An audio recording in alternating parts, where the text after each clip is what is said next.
This is the most dangerous squad on the planet. A Ballon d'Or winner on the wing, a captain chasing the all-time World Cup goal record, world-class talent in every position, and a bench so deep the players left out would walk into almost any other team on earth. On paper, this team has already won the World Cup. Almost everyone calls France the favourites. But there is a secret hiding inside this perfect team. The very thing that makes France so terrifying is the exact thing that keeps destroying them. Because France don't lose to other teams. France lose to France.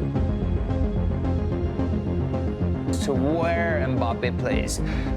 Is he a left winger? So for me, France's biggest rival is France.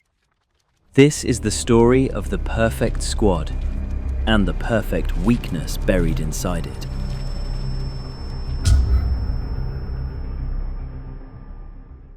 First, understand just how frightening this France team really is, and it starts in attack. Kylian Mbappe, the captain. He has already scored in 2 World Cup finals, including a hat-trick in the last one.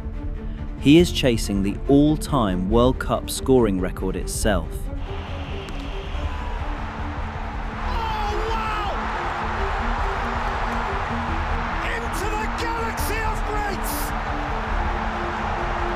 And he is not alone.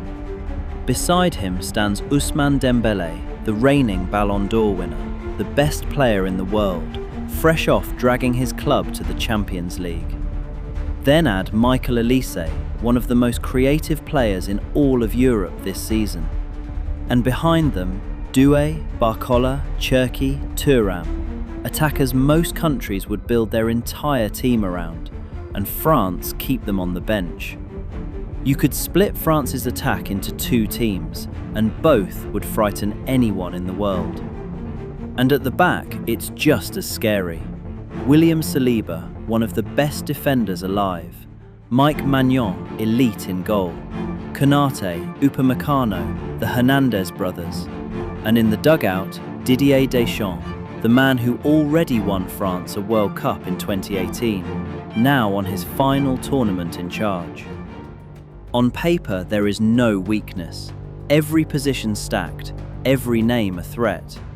And yet, this exact France, the one that looks unbeatable on paper, has a habit of falling apart in the most spectacular way imaginable, and it is about to show you why.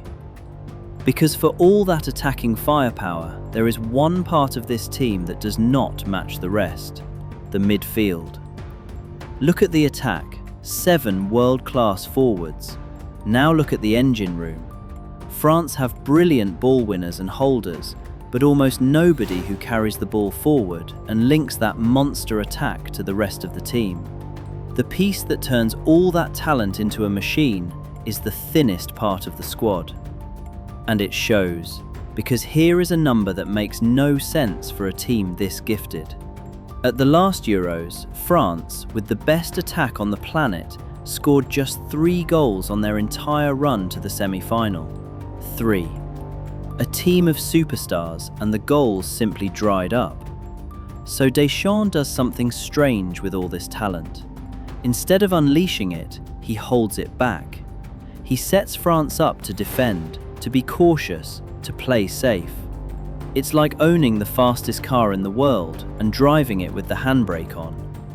But a shaky midfield and a cautious manager are only the surface. Because France's real weakness isn't tactics at all. It's something far darker, and it has happened again and again and again. No country in football collapses quite like France, and not because they lack talent, but because they have too much of it, and it tears them apart from the inside. Go back to 2002. France arrived as the defending world champions, European champions too, the best team on earth. The favourites, and in their opening game they lost to Senegal. They crashed out in the group stage without scoring a single goal, the only defending champions in history to go home without one. 6 years later, the cracks turned into a full collapse. 2010, South Africa. At half-time of a group game, striker Nicolas Anelka launched a furious tirade at the manager and was sent home. In protest, the entire squad refused to train. They sat on the team bus in front of the watching world and went on strike. France crashed out in the group stage again. The most talented generation in the country, destroyed not by an opponent, but by themselves. And if you think that's ancient history, it isn't. 2021. France were world champions with Benzema, Mbappe and Griezmann together, unstoppable on paper. Against Switzerland, they led by 2 goals and threw it away. 3-3. It went to penalties.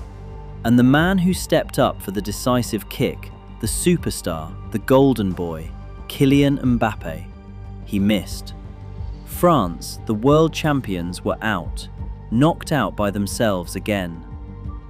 2002, 2010, 2021. The pattern is impossible to ignore.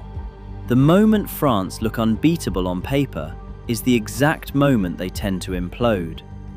And there is a reason it keeps happening. There is one condition that decides whether this team conquers the world or destroys itself. Here is the truth buried inside all of it. France only win when their superstars stop being superstars. Look at the years they conquered the world. 1998, they built a wall of discipline and let one genius shine.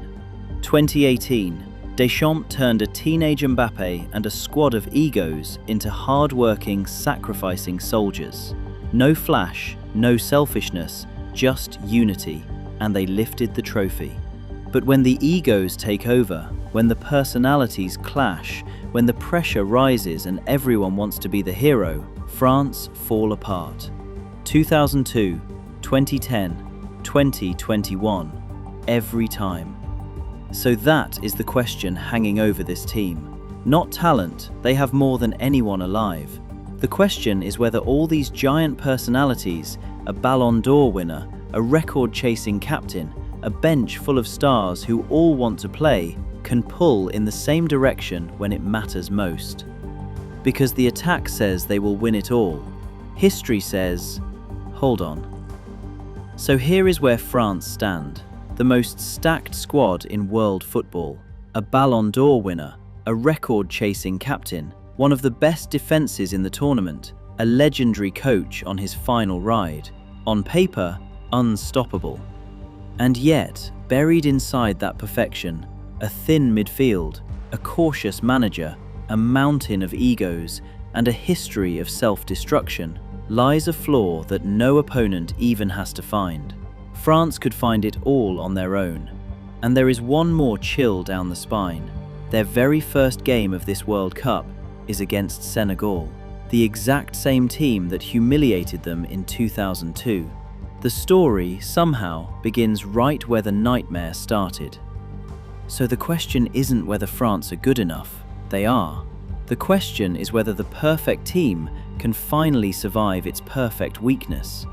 Are they the team that conquers the world, or the one that breaks itself one more time? Tell me what you think in the comments, and if you love these football breakdowns, subscribe to The Aura.